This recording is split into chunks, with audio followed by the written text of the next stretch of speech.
The 2026 World Cup is a massive logistical undertaking.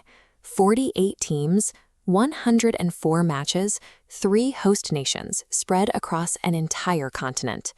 While hosting duties are shared, opening night spotlight is concentrated on a single city. Mexico City must establish the atmosphere for the entire tournament. This is the first time a World Cup match has been played on Mexican soil in 40 years. The goal was to welcome the globe into a stadium packed with 82,000 local fans. To accommodate a 48-nation audience with widely different cultural expectations, a standard concert lineup wasn't enough. Organizers instead engineered a deliberate collision between deeply localized heritage and global pop culture. The ceremony began by grounding the event in Mexico's indigenous history. Hundreds of dancers took the pitch, shifting into geometric shapes around a giant golden World Cup trophy at center field.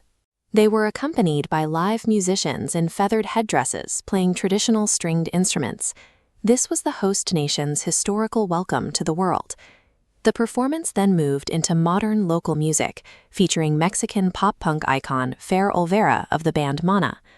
Local pride peaked when Alejandro Fernandez, dressed in a blue charro-style suit, led 80,000 fans in a unified rendition of the Mexican national anthem. This sequence acted as a cultural anchor. It established the host nation's identity before the international spectacle began to take over. Once that local foundation was set, the ceremony pivoted to international stars, representing the arrival of the 48 competing nations. Colombian superstar Shakira performed Die Die, the official anthem of the tournament. She was joined by Nigerian Afrobeat star Burna Boy, bringing an African influence to the stage in Mexico City. J Balvin and Danny Ocean added additional pop flavor to the set, keeping the energy high throughout the stadium. These upbeat acts were contrasted by an operatic and K-pop crossover, with Andrea Bocelli and EJ performing the track DNA. This curated mix of Afrobeats, Latin pop, and opera was designed to reflect the 48-nation diversity of the new tournament format. While the stadium was filled with planned celebration, a different reality was unfolding just outside its walls. Local groups, including teachers demanding better pay and the families of missing persons, used the global media presence to march and protest. The resulting security response and sporadic clashes with law enforcement led to the temporary shutdown of nearby transit hubs.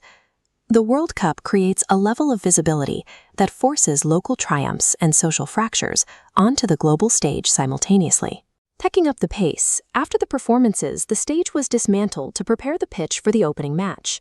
The fixture itself was a repeat of history, Mexico facing South Africa, the same two nations that opened the 2010 World Cup.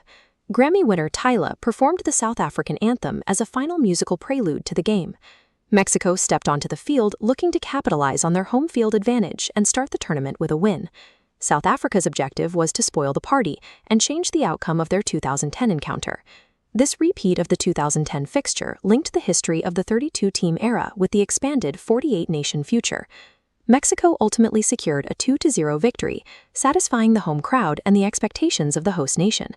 The win capitalized on the energy generated by the opening ceremony's blend of local and global themes. As the World Cup expands into a multinational mega-event, the atmosphere at Estadio Azteca demonstrated that its heartbeat still depends on the local culture that hosts it.